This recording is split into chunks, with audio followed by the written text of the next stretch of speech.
Here's the thing, though, Martin. More accolades for Mo Salah, but the wait for the announcement of this new deal goes on. Negotiations still being discussed ahead of his contract expiring in 2023. Until he puts pen to paper, there will be a section of the Liverpool support will have their doubts about whether or not he's going to stay longer. Well, it's, you know, Mane as well. There's two of them in there, but they've got Jota and Diaz who've come in and been quite remarkable. So, no, why would you want to leave Liverpool? What an amazing story. A great team to play in.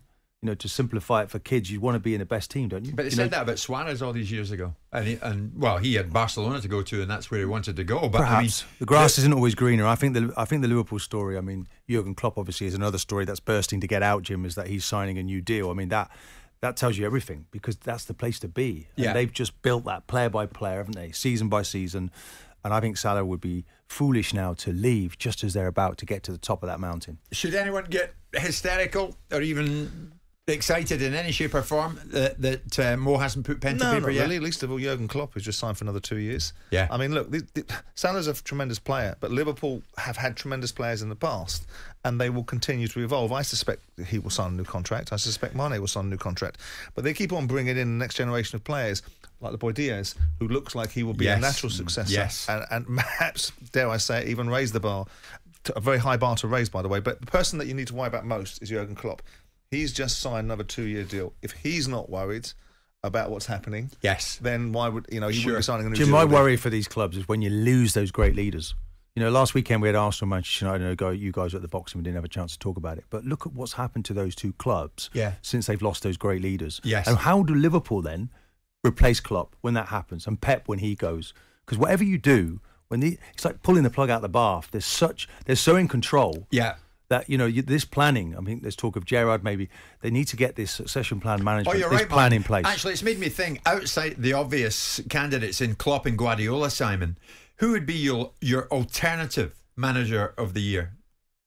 Is there a candidate in there outside Klopp and Guardiola? Yeah, I mean, depends what argument you want to run. You could run an argument that Thomas Frank's achievements at Brentford are quite compelling. You could look at the pickup of the slack that Bruno Lage has made at Wolverhampton Wanderers.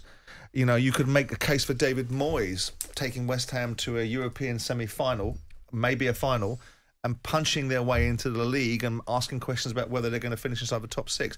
All of those can have... You could make a case for half a season for Eddie Howe for the achievements of Newcastle. They've been helped along by £100 million spend, but all of these clubs spend a lot of money. If you had to pick one, who would it be, Simon?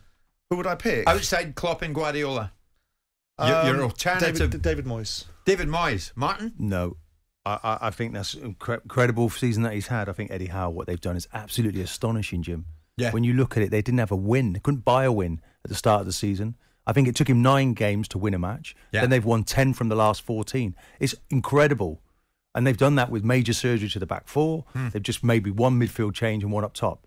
Manager evaluated really well early, got his signings in, and that club now is right back in it. And they've got 2 games coming up, Jim, against Liverpool, Man City. Yeah. And they now can perform on that stage. And they can dream, though, about getting to where those 2 clubs are. And they've got the resources to do it. So I think that's astonishing. That's what it's all about. I mean, like Simon says, Moyes, you throw in Eddie Howe. Let's put it out there, actually. Come on, let's get a few responses to this. 81089.